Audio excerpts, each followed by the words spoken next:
بچہ کسی ماں کے پیٹ میں آتا ہے، اس ماں کے لیے مشکلوں کا سبب بن جا کرتا ہے، اس کو بوجھ ہوتا ہے، اس کی طبیعت میں ٹینشن ہوتا ہے، اس پر چڑچڑاپن کا وہ شکار ہو جایا کرتی ہے۔ پانچ مرتبہ بی پی میں، شوگر میں، ڈپریشن میں عورتیں مبتلا ہو جایا کرتی ہیں جب کوئی بیٹا ماں کے پیٹ میں آیا کرتا ہے۔ مگر میرے دوستو، یہ آمنہ کا لال جب آمنہ کی گود میں تشریف لانے والا ہوتا ہے، بی بی آمنہ فرماتی ہے شہزادہ ایسا ہے، وہ جب میرے پیٹ میں آیا، میری کوکھ میں وہ میرا مصطفیٰ تشریف لایا، عالم یہ ہو گیا سخت پتھروں پر پیر رکھتی تو موم کی طرح نرم بن جایا کرتے تھے۔ میرے دوستو، کہاں ہے برابری؟ آپ مجھے بتائیں، ہے کہاں برابری؟ کس گوشے سے برابری ہے؟ نہیں، وہ بھی پیدا ہوئے تھے، ہم بھی پیدا ہوئے تھے۔ اگر آپ بولیں گے، اگر آپ مجھے اجازت دیں تو میں عرض کروں میرے دوستو، پیدا ہم بھی ہوئے تھے، پیدا رسول اللہ بھی ہوئے ہیں۔ عام انسان پیدا ہوتا ہے، عام انسان پیدا ہوتا ہے تو خود ناپاک ہوتا ہے۔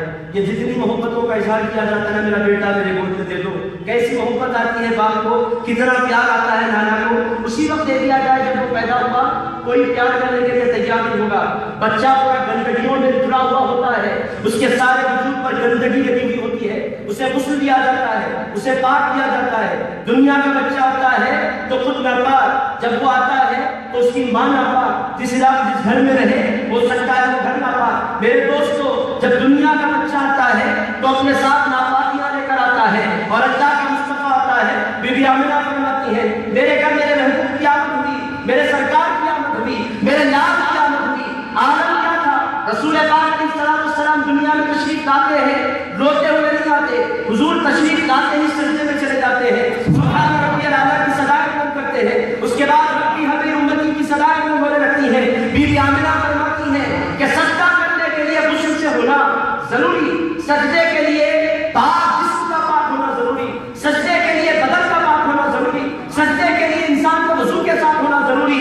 رسول پاک علیہ السلام دنیا میں آتے ہی سجدہ کر کے قیامت تک سارے انسانوں کو پیغام دے رہے ہیں، لوگوں تم آتے ہو تو ناپاکیاں لے کر آتے ہو، مصطفیٰ آتا ہے تو جنت سے غسل کر کے آیا کرتا ہے۔ کہاں سے ہے برابری؟ آپ سے بولیے کہاں ہے؟ کہاں ہے؟ مجھے لا کر ایک مثال دیجیے جہاں آپ اور وہ برابر نظر آ جائے۔ ہم آتے ہیں تو روتے ہوئے آتے ہیں، وہ آتے ہیں تو روتوں کو ہنساتے ہوئے آتے ہیں۔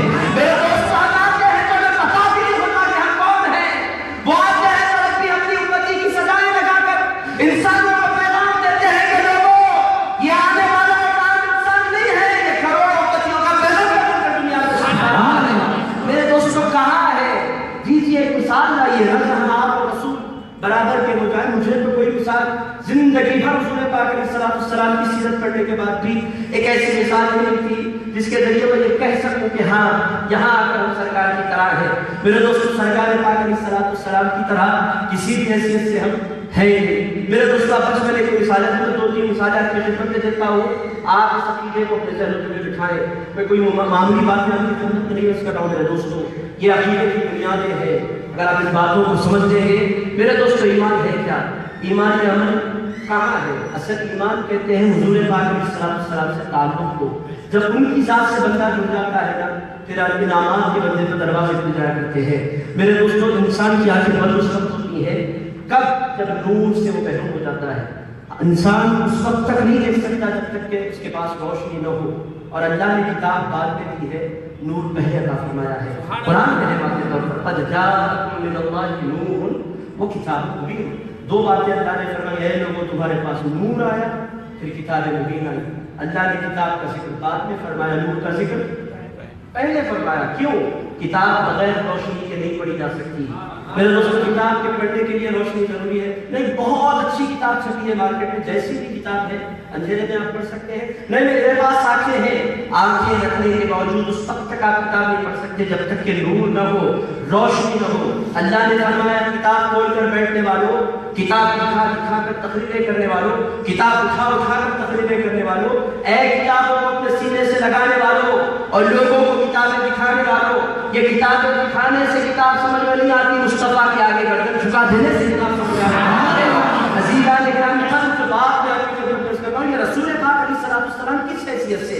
نہیں، بچپن عام بچوں کی طرح تھا، کہاں ہے عام بچوں کی طرح؟ پوچھیے حضرت عباس سے، ارشاد فرماتے ہیں مجھے اسی طرح یاد ہے، میری عمر 4 سال کی تھی، حضور پاک علیہ السلام تقریباً پوچھنے والوں نے پوچھا تھا، جب یہ بات حضرت عباس سے بیان فرمائی، پوچھنے والوں نے پوچھا تھا، اے عباس آپ بڑے ہیں یا رسول اللہ حضرت عباس نے مسکرا کر ارشاد فرمایا تم لوگ کیسے سوالات کرتے ہو، میری بات سمجھ میں نہیں آتی. کہنے لگے نہیں بات ظاہری بالکل سیدھا سادہ کوشچن ہے، آپ بڑے ہیں یا رسول اللہ؟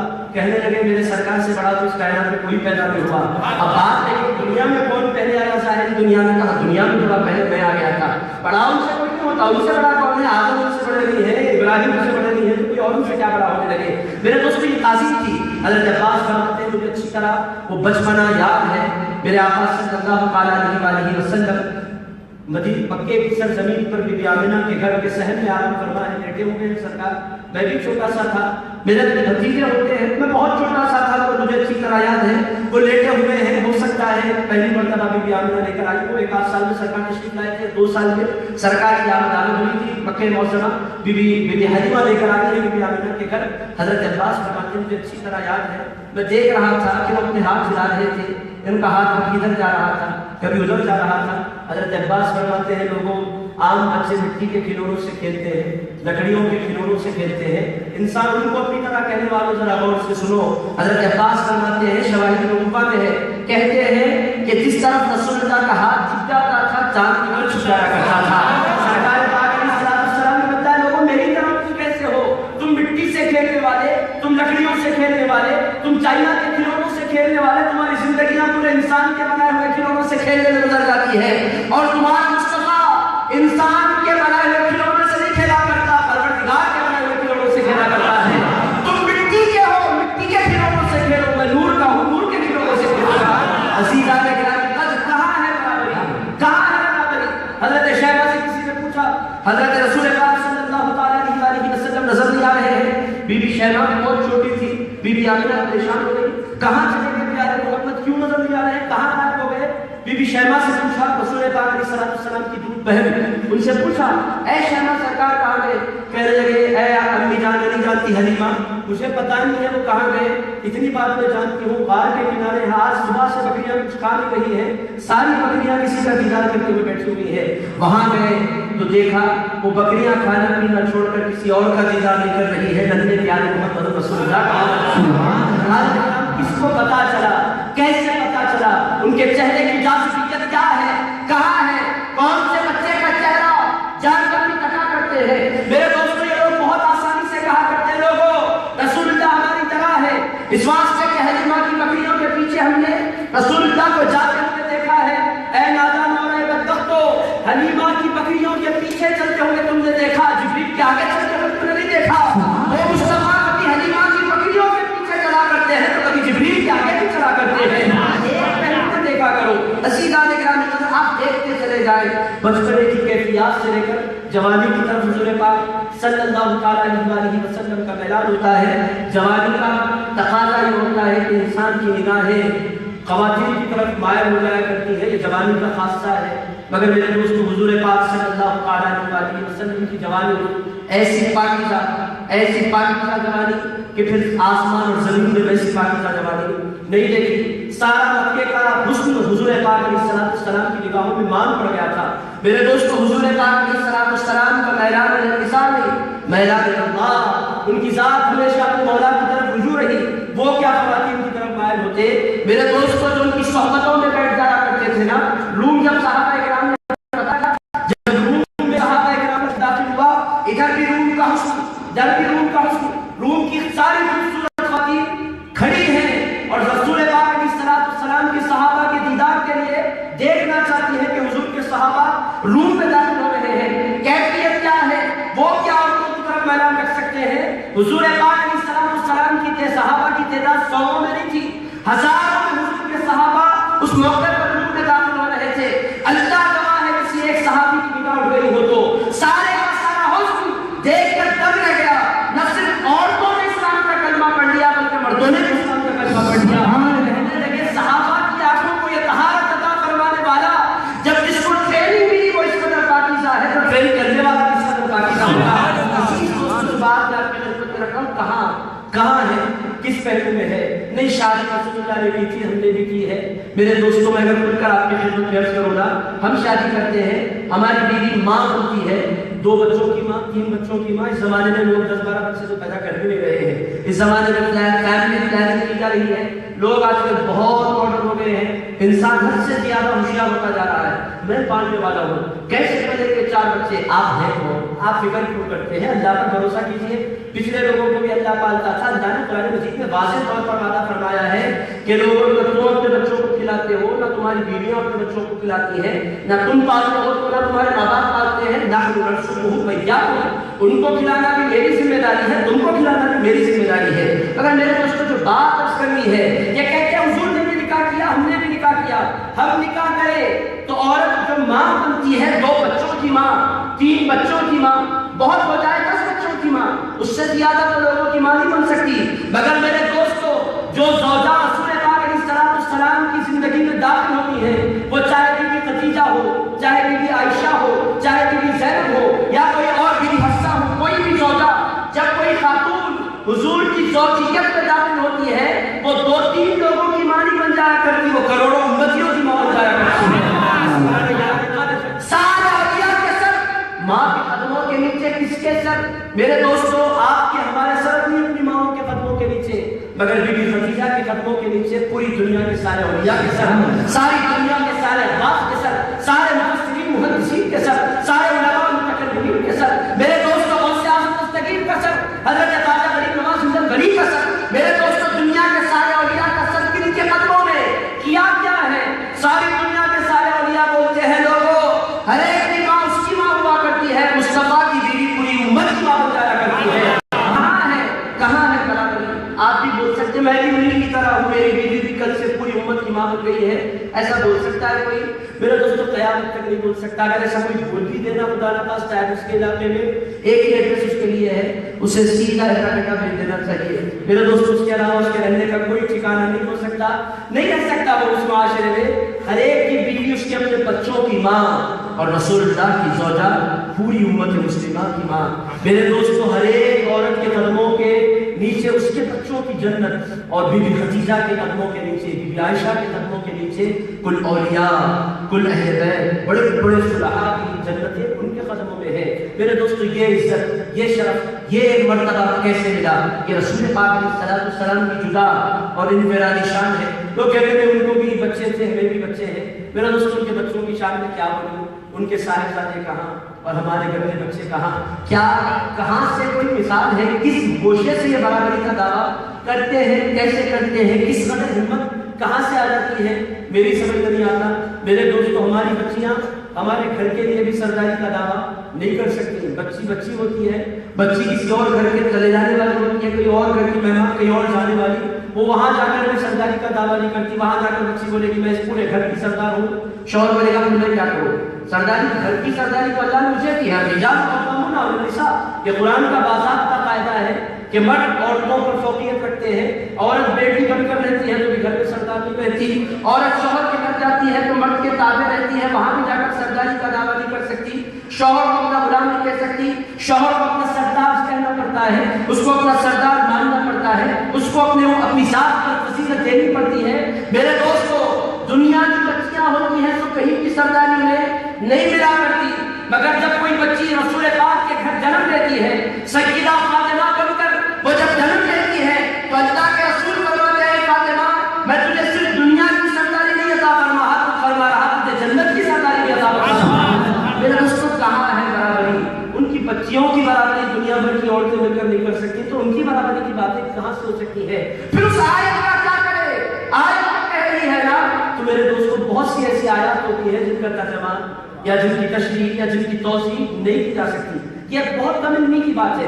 قرآن مجید میں آیات 3 طرح کی ہیں، علماء کرام یہاں تشریح فرما ہے، آپ ان سے پوچھ سکتے ہیں۔ قرآن مجید میں جو آیات ہیں، آیات کی مختلف قسمیں ہیں، ہر آیت محکم نہیں ہوتی، بعض آیات محکم ہوتی ہیں، بعض آیات متشابہات ہوتی ہیں۔ سورہ آل عمران کے پہلے رکوع میں اللہ رب العزت نے اس کا باضابطہ ذکر فرمایا ہے، هو الذی انزل علیک الکتاب منہ آیات محکمات ہن ام الکتاب واخر متشابہات۔ اللہ فرماتا ہے بعض آیتیں وہ ہیں جو بالکل واضح ہے، ان اللہ علی کل شیء قدیر، اللہ ہر چیز پر قدرت رکھنے والا ہے، بالکل واضح ہے۔ الحمدللہ رب العالمین، تمام تعریفیں اللہ کے لیے ہے، انتہائی واضح ہے۔ ذالک کتاب لا ریب فیہ، یہ وہ کتاب ہے عظیم الشان کتاب جس میں ذرہ برابر شک کی کوئی گنجائش نہیں۔ بالکل واضح، بالکل آسان اور بالکل صحیح انداز میں اللہ رب العزت بعض آیتیں ہیں کہ ان کا ترجمہ دنیا کا کوئی عالم نہیں کر سکتا۔ میرے دوستو یہ بنیادی بہت بنیادی بات ہے، آپ کی خدمت میں کر رہا ہوں، ان تفسیر کی بیسک میں آپ کی خدمت میں کر رہا ہوں۔ آیات کی تین قسمیں ہوتی ہیں قرآن مجید کی، ایک محکم، ایک متشابہات اور تیسری حروف مقطعات۔ مقطعات کا ترجمہ بھی نہیں ہو سکتا۔ مقطعات آپ جانتے ہیں الف لام میم حامیم عین سین قاف قاف ہا یا عین صاد، یہ اس قسم کی آیت ہے، نہ ان کا ترجمہ ہو سکتا ہے نہ ترجمہ نہیں ہو سکتی ہے۔ یہ ایک دوسرے بہت واضح میں نے آپ کی خدمت میں رکھا محکم آیتیں، بہت کلی آیتیں جس کا ترجمہ تھوڑی بہت سود بت رکھنے والا بھی عربی کا کر سکتا ہے، ان کو محکم آیتیں کہتے ہیں۔ بعض آیتیں متشابہات ہیں۔ متشابہات کی کیفیات کیا ہوتی ہے؟ ان کا ترجمہ ہو سکتا ہے مگر تشریح اور توضیح نہیں ہو سکتی، جیسا کہ اللہ پاک ارشاد فرماتا ہے فَأَيْنَمَا تُوَلُّوا فَثَمَّ وَجْهُ اللَّهِ، اللہ فرماتا ہے لوگوں تم جہاں کہیں جاؤ اللہ کا چہرہ پاؤ گے۔ یہ اللہ فرماتا ہے وجہ اللہ، وجہ کہتے ہیں فیس کو، وجہ کہتے ہیں چہرے کو۔ اللہ فرماتا ہے تم جہاں کہیں جاؤ اللہ کا چہرہ پاؤ گے۔ اب اگر کوئی پکڑ کر بیٹھ جائے اللہ نے چہرہ کہا ہے، اس کی آنکھیں کیسی ہیں، نعوذ باللہ، اس کی نام کیسی، میرے دوستو کافر ہو جائے گا بندہ اگر اس باتوں پر غور کرے۔ غور نہیں کیا جا سکتا۔ اللہ نے کہا وجہ، ماننا پڑے گا وجہ۔ اللہ نے کہا چہرہ ہے، ماننا پڑے گا چہرہ ہے کیسا، غور کرنے کی اجازت نہیں۔ پھر اللہ نے کیوں کہا؟ اللہ نے کہا ہے ایمان لانا ہمارا کام ہے۔ میرے دوستو اس آیت کو متشابہ کہتے ہیں۔ ایک مقام پر اللہ فرماتا ہے ید اللہ فوق ایدیہم، رسول اللہ کے صحابہ کے ہاتھوں پر لوگوں اللہ کا ہاتھ رکھا ہوا ہے۔ اگر کوئی پکڑ کر بیٹھ جائے اللہ کا ہاتھ کیسا ہے، کتنی انگلیاں ہیں تو کیسی ہیں، میرے دوستو اسلام کے دائرے سے خارج ہو جائے گا۔ اللہ ہاتھ پیر جس کو جسمانیات سے پاک ہے، پھر اللہ نے کیوں کہا؟ ایسی آیات کو آیات متشابہات کہتے ہیں۔ قل انما انا بشر مثلکم والی آیت بھی آیت متشابہات ہے۔ اللہ کے حبیب نے کہا آمنا، تشریح ہماری طرح ہے کرنے کی جرات کر رہا ہے، بہت بڑی بے ادبی ہے۔ اس آیت پر زبان پر تارا ڈال لینا یہ دنیا کی سب سے بڑی عقل مندی ہے۔ اور میرے دوستو سرکار پاک صلی اللہ علیہ وسلم کی برابری کے جہاں تک دعوے ہیں، میں دو تین مثالیں دیتا ہوں، بات ختم کر دیتا ہوں۔ میں بھی اب سفر پر جانے والا ہوں، آدھے گھنٹے میں ٹرین ہے۔ دنیا میں انسان سفر کرتا ہے، اس کی حد ہے، اس کی ایک منزل کا تعین ہوتا ہے، وہ ٹرین میں بیٹھتا ہے، وہ بس میں بیٹھتا ہے، وہ پلین میں بیٹھتا ہے، اور اس کا ایک منزل ہوتی ہے، وہاں جا کر اس کا سفر ختم ہو جایا کرتا ہے۔ یہ انسانی سفر ہے، انسانی پہنچ کہاں تک ہے؟ چاند تک ہے، مریخ تک جانے کا پلان بن رہا ہے، پہنچے انسان نہیں ہے، پلاننگ سے انسان کی کہ ہم پہنچ جائیں۔ میرے دوستو یہ انسانی سفر ہے، انسان سفر کرتا ہے ایک مقام سے دوسرے مقام کی طرف، اور رسول اللہ سفر کرتے ہیں۔ اللہ فرماتا ہے سفر نہیں کرتے، میرے حبیب سیر کرتے ہیں۔ اسرا بعبدہ لیلا من المسجد الحرام الى المسجد الاقصى، پھر ارشاد فرماتا ہے فکان قاب قوسین او ادنی فاوحى الى عبده ما اوحى۔ ارشاد فرماتا ہے لوگوں تم سفر کرو، ایک مقام سے دوسرے مقام کی طرف سفر کیا کرتے ہو۔ میرا مصطفیٰ سفر کرے تو کہاں جائے گا نہیں پتا، میرا حبیب صرف سیر پر نکلتا ہے تو جامعہ کی حدود کو پار کر دیا کرتا ہے۔ کہاں سے برابری ہے میرے دوستو؟ آپ کی باتیں کرتے ہیں نا برابری کی، کبھی نکلیے نا ذرا چاند پر پڑ جائیے، پوری کوشش کر کے بہت دور مت جائیے، بالکل بازو کے جو پلانٹ سے وہاں تک پہنچ جائیے نا، زندگی گزر جائے گی۔ تحقیق کرتے کرتے برابری کے دعوے کرنے والوں کی نہیں پہنچ سکتے۔ میرے دوستوں ان کی سفر کی طرح ہمارا سفر نہیں ہو سکتا، ان کی زندگی کی طرح ہماری زندگی نہیں ہو سکتی۔ میرے دوستوں ہم پر اللہ کی رحمتوں کا نزول نہیں ہوتا، اور ان کی ذات کیسی ہے؟ ان اللہ و ملائکتہ یصلون علی النبی، اللہ فرماتا ہے تم پر درود نہیں پڑھتا، میں تو اپنے مصطفیٰ پر درود پڑھا کرتا ہوں۔ عزیز دوستوں ان پر اللہ درود پڑھے، ان کے اشاروں پر کائنات کا نظام چلے، اس کے بعد انسان بولے وہ ہماری طرح ہے۔ میرے دوستو اور عزیز دوستو آپ کو ایمان بنانا ہے کہ سرکار بشر ہے، بشریت کا انکار کرنا بھی کفر ہے، چونکہ اللہ کے حبیب علیہ السلام کو اللہ رب العزت نے واقعی بشریت کے لبادے میں دنیا میں بھیجا ہے۔ ایمان لانا پڑتا ہے، مگر بار بار بشریت، آپ یوں کہہ سکتے ہیں کہ بشریت کا اقرار کرنا ایمان ہے، بشریت کا اقرار کرنا ضروری ہے۔ حضور پاک بشر بحیثیت بشر دنیا میں تشریف لائے ہیں، ماننا پڑے گا، مگر اس پر لگاتار آپ یوں کہہ سکتے ہیں کہ اصرار کرنا، بشر ہے ہماری طرح ہے، بشر ہے ہماری طرح، رٹ لگانا ایمان والوں کا شیوا نہیں۔ بشر ہے مان لیا، اب بولنے کی بات کیا ہے؟ جب بولنے کا معاملہ آئے گا رحمت للعالمین بولیں گے، اللہ کے رسول بولیں گے، حبیب اللہ بولیں گے، خاتم النبیین بولیں گے، شفیع المذنبین بولیں گے، انیس الغریبین بولیں گے، جد الحسن والحسین بولیں گے، صاحب قامت حسین بولیں گے، امام القبلتین بولیں گے۔ عزیزان گرامی، جب بولنے کا معاملہ آئے بشر کی رٹ لگانا یہ ایمان والوں کا جب بولنے کا معاملہ آئے گا کبھی بھی آپ پورے صحابہ کی زندگی میں ایک صحابی لا لیجیے جس نے رسول اللہ کو مخاطب ہو کر کہا ہو اے ہماری طرح بشر، ایک لائیے یا بشر، ایک مثال لا لیجیے. آپ کہتے ہیں ہم صحابہ کے طریقے پر چلنے والے، لائیے صحابہ کی مثال ایک لا لیجیے. یا بشر کہہ کر کسی صحابی نے حضور کو مخاطب فرمایا ہو. صحابہ جب حضور کو مخاطب ہوتے یا بشر کہہ کر مخاطب نہیں ہوتے، یا رسول اللہ کہہ کر مخاطب ہوتے. اور صحابہ جب حضور سے مخاطب ہوتے یا بشر کہہ کر مخاطب نہیں ہوتے، فدا ابی و امی یا رسول اللہ کہہ کر مخاطب ہوتے. پہلے کہتے سرکار میرے ماں باپ آپ پر قربان ہو جائے، اس کے بعد رسول اللہ کا نام ان کی زبانوں پر آیا کرتا. میرے دوستوں اپنے ماں باپ کو ان کی نالین پر نچھاور کرتے. ماں باپ کوئی ہو کہتے میرے باپ نہ جانے کیا مرتبہ رکھتے ہو، میری باپ کی کوئی میری ماں کی کوئی حیثیت کیوں نہ ہو. میرے سرکار آپ کے مقابلے میں نہ ہم باپ کو جانتے ہیں نہ ماں کو پہچانتے ہیں. سرکار آپ کے نام پر ہم اپنے ماں باپ دونوں کو قربان کرتے ہوئے سناتے ہیں. دوستوں یہ ہے ایمان. آپ کو صحابہ کے طریقے پر چلنا ہے تو وہ انداز آپ کو اپنانا ہوگا جو صحابہ کرام نے مانا ہے، جس پر صحابہ کرام چلے ہیں. سرکار ہماری طرح نہیں ہے.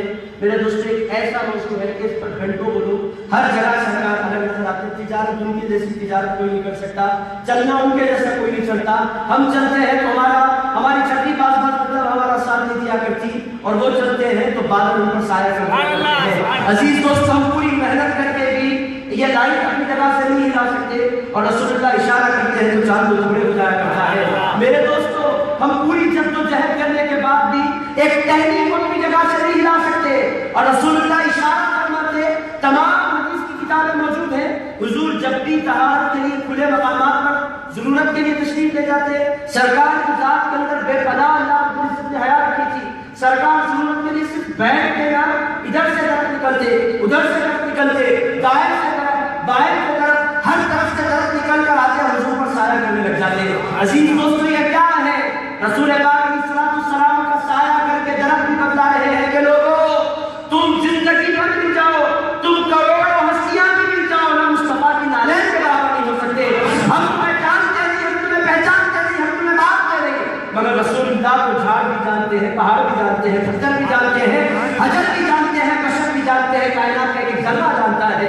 میرے دوستو تو خلاصہ کیا ہے؟ ایسی اگر مثالیں دیکھنا پوری سرکار پاک صلی اللہ علیہ وآلہ وسلم کی حیات مبارکہ کا ایک ایک لمحہ پیدائش سے لے کر وصال تک ایک ایک لمحہ اس بات پر دال ہے کہ رسول پاک صلی اللہ علیہ وآلہ وسلم ہماری طرح نہیں ہے. پھر قبر میں تشریف لے جانے کے بعد بھی پھر ہر ایک کی قبر میں تشریف لاتے ہیں. کیا بتلانے کے لیے؟ لوگوں تم مر جاتے ہو تو تم اپنی قبر میں مرے پڑے رہتے ہو، تمہارے آقا دنیا سے تشریف لے جاتے ہیں. اس قدر طاقت والے ہوتے ہیں کہ جب جو غلام قبر میں آتا ہے اس کی خیریت دریافت کرنے کے لیے، اس کو دیدار عطا فرمانے کے لیے اس کی قبر میں بھی تشریف آیا کرتے ہیں. عزیزان قدر یہ ساری باتیں سمجھنے کی ہے، غور کرنے کی ہے. بعض لوگ اہل سنت پر اعتراض کرتے ہیں بولے سے بولتے ہیں آپ لوگ تھکتے نہیں بولنے کے لیے. میرے دوستوں ہماری زندگی گزر جائے نا سرکار کا نام لیتے لیتے ہم نہیں تھکیں گے. ہماری زندگیاں ہے اس واسطے کہ ہم سرکار کی تعریف کریں. زبان کیوں ہے منہ میں زبان؟ اس واسطے ہے کہ حضور کی عظمت کے ترانے گائے. زبان کا ہونا بیکار ہے کہ حضور کا نام نہ ہو، حضور کا ذکر نہ ہو، حضور کی تعریف اور مدح و ثنا نہ ہو. میرے دوستوں کی زبان پر کوئی فائدہ نہیں. لے جائیے کاٹ دیجیے اگر سرکار کا ذکر نہیں کرتی تو. زبان ہے ہی اس واسطے. اور اہل سنت کے مرتبے کی بھی تعریف آپ کریں، سنتے سنتے تھکتے نہیں. جب بھی سرکار کی بات دل کے دل جا چکے ایسے نعرے لگاتے ہیں سب پہلی مرتبہ سنتے ہیں. ایسی ہے یہ کیوں ہوتا ہے؟ بہت میرے دوستوں ان ساری باتوں کا جواب یہ ہے، اس کیوں کا جواب بس ایک ہے، وہ یہ ہے کہ آپ کو محبت کرنے لگ جائیے. میرے دوستوں جب تک محبت نہیں ہوگی نا یہ سارے فلسفے یہ ساری باتیں سمجھ میں آنے والی نہیں ہے. جب محبت ہو جاتی ہے تو کیوں ختم ہو جاتا ہے، مثال محبت مثال ہو جایا کرتا ہے، وہاں سوال کی کوئی گنجائش باقی نہیں رہا کرتی. تو سیدھانے گرام قدر ان باتوں پر غور کیجیے. سرکار ہمارے گھر بولے گی آپ خدا نہ پاستا، کبھی آپ بولنے والے رہے بھی نہیں کبھی بولے نہیں خدا نہ پاستا نہیں. سعودی عرب کا چکر لگانے کے بعد آج کل کے ٹرینڈ بن پڑا ہے، یہاں بھی بولتے ہیں چکر لگانے کے بعد ضرور بولتے ہیں ہماری طرح ہے. میرے دوستوں سعودی عرب کا چکر نہیں، جنت میں بھی چلے جائیں تو وہاں بھی آپ کو جا کے یہی بولنا ہے سرکار آقا ہے غلام ہے، ہم آپ کی طرح نہیں ہو سکتے. تو سیدھانے گرام قدر اس عقیدے کو اپنے ذہن و دل میں بٹھا لیجیے. جس قدر اس آیت پر یہ جو عقیدوں کی طرف سے اعتراضات ہوتے ہیں میں نے آپ کی خدمت میں رکھے ہیں. میں سمجھتا ہوں کہ آیت مبارکات کی انتہائی کلیئر ہو گئی ہوگی. ترجمہ کیا جا سکتا ہے، تشریح توضیح تفسیر میں زیادہ دماغ کھپانا انسان کی اپنی عاقبت خراب کرنے کا اندیشہ پیدا کر دیا کرتا ہے. ان اندیشوں سے اپنے آپ کو بچا کر حضور پاک صلی اللہ علیہ وسلم کی نورانیت پر ایمان لانا یہی عقل کا تقاضا ہے اور یہی ایمان کی تکمیل ہے. میرے دوستو سرکار سے جڑ جائیے, سرکار سے جڑ جائیے, سرکار کے ہو جائیے. لوگ کہتے ہیں اللہ کب ملے گا, سرکار ملیں گے تو میرے دوستو جس دن سرکار آپ کے سمجھیے گا کہ پوری کائنات آپ کی. اللہ کہتے ہیں کہ کی محمد سے وفا تو نے تو ہم تیرے ہیں, یہ جہاں چیز ہے کیا لوح و قلم تیرے ہیں. تیرا کام بس ایک ہے, تو ان کو اپنا بنا لے. اے اللہ تو میرا کب ہوگا رے نادان, جب وہ تیرے ہو جائے گا میں خود بھی تیرا ہو جاؤں گا. یہ پوری کائنات کو میں تیری کر دوں گا, تو ان کو اپنا بنا. ان سے بھاگ مت, اے اللہ میں تیری طرف آنا چاہتا ہوں, نادان میری کوئی طرف نہیں پائی جاتی. میں طرفوں سے پاک ہوں, میں سمتوں سے پاک ہوں, میں جہتوں سے پاک ہوں, میں دکھنے سے پاک ہوں. اے اللہ مجھے پانا چاہتے ہیں, مجھے پانا چاہتے ہو, میرے مصطفیٰ کو پالو, میں عزیزہ یہ ہے ایمان. بڑھ جائیے حضور کے ذکر کی طرف, تعلق جوڑیے سرکار سے, عقیدہ مستحکم کیجیے. حضور کی ذات پر جی نہیں بھرا, آپ کی محبت اللہ سلامت رکھے, جی نہیں بھرا مگر مجبوری ہے, 11 بجے شیر ہے, ہبلی جانا ہے, کرناٹکا کا دورہ ہے. اگر نہیں ہوتا جلسہ تو پھر میں ضرور آپ کی خدمت میں جاؤں اور گزارشات میں رکھتا. میں دل کی گہرائیوں سے مسجد کے جتنے منتظمین ہیں ان کو مبارکباد پیش کرتا ہوں. خصوصی مبارکباد کو مستحق حضرت علامہ حامد حسین قسان فاروقی صاحب اللہ مدرس العالی ہے, انہوں نے یہ مبارک محفل سجائی اور گناہ گاروں کو اپنے آقا کو یاد کرنے کا موقع عطا فرمایا. اللہ تمام کو سلامت رکھے. صلی اللہ علیہ وسلم محمد وعلی آلہ وصحبہ اجمعین. سبحان اللہ, سبحان اللہ.